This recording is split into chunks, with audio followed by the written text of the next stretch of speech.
of my life. I don't want to be with anyone but you. Just don't know what I would do if you were with anyone but me. Who's gonna take you in but me?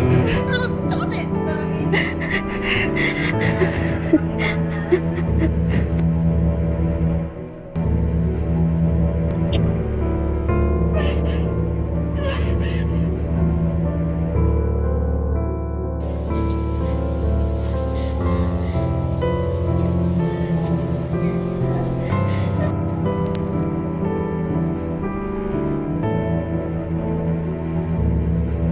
Well, maybe I wouldn't have to worry about other guys looking at you if you didn't dress like a whore. I didn't want to do that.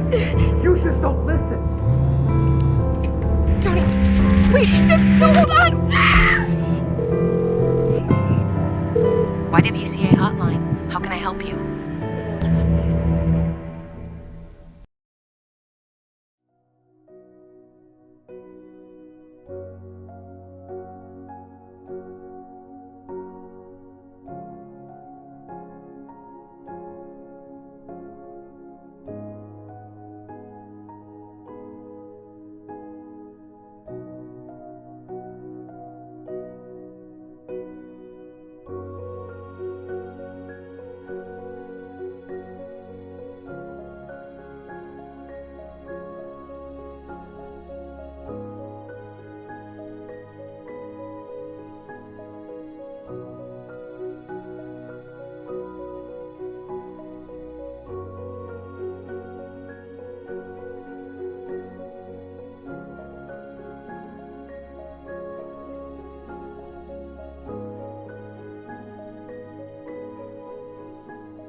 Magandang umaga po. Ako po si Celine. At pwede ko po bang malaman ang iyong pangalan at bakit po kayo naririto?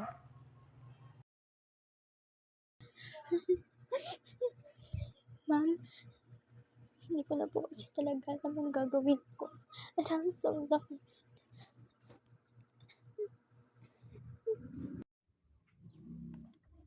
Kasi po, si Stephen, partner ko po siya, he's foreigner. Tapos nagbabago po kasi siya nung dumating kami dito sa Pilipinas. Nagiging abusive siya. Sinisigawan ako. Sometimes tinutulak. Kahapon nga lang, sinampal niya ako.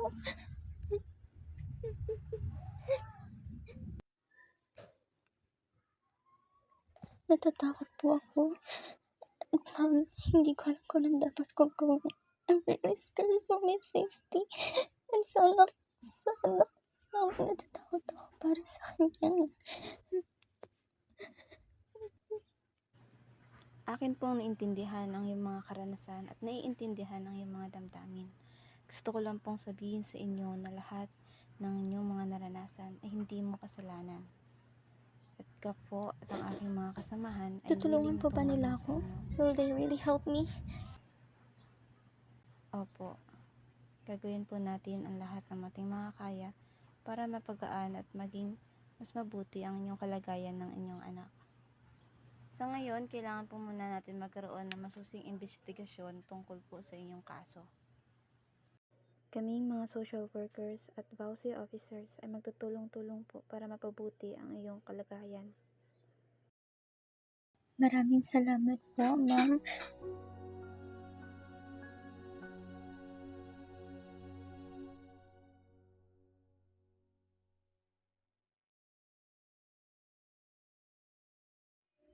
Magandang hapon po, ma'am. Magandang hapon po. Salamat po sa pagdating. Maupo po kayo.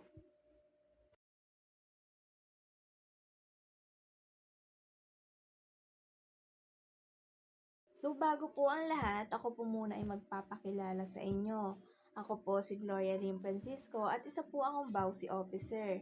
So, nandito po ako para tulungan kayo. Gusto ko pong malaman ninyo, ma'am, na ligtas po kayo dito.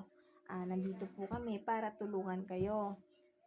Maaari niyo po bang ikwento sa akin ang nangyari sa inyo?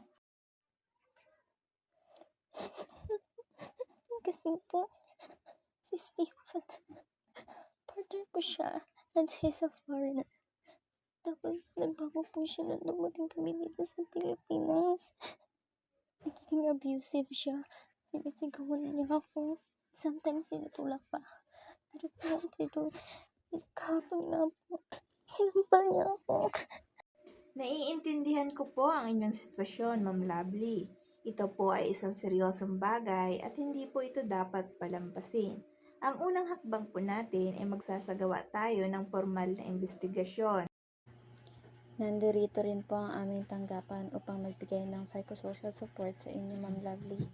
Po kami bilang Bausi Officer at nandito po ang ating social welfare para tulungan po kayo sa inyong mga problema. Maraming salamat po, ma'am.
Baby, don't worry.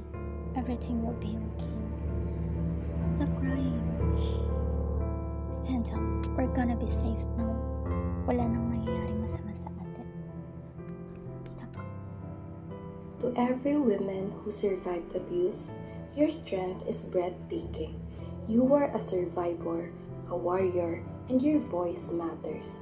Heal, rise, and inspire. Find your power, embrace your resilience, and reclaim your life. You are stronger than you think.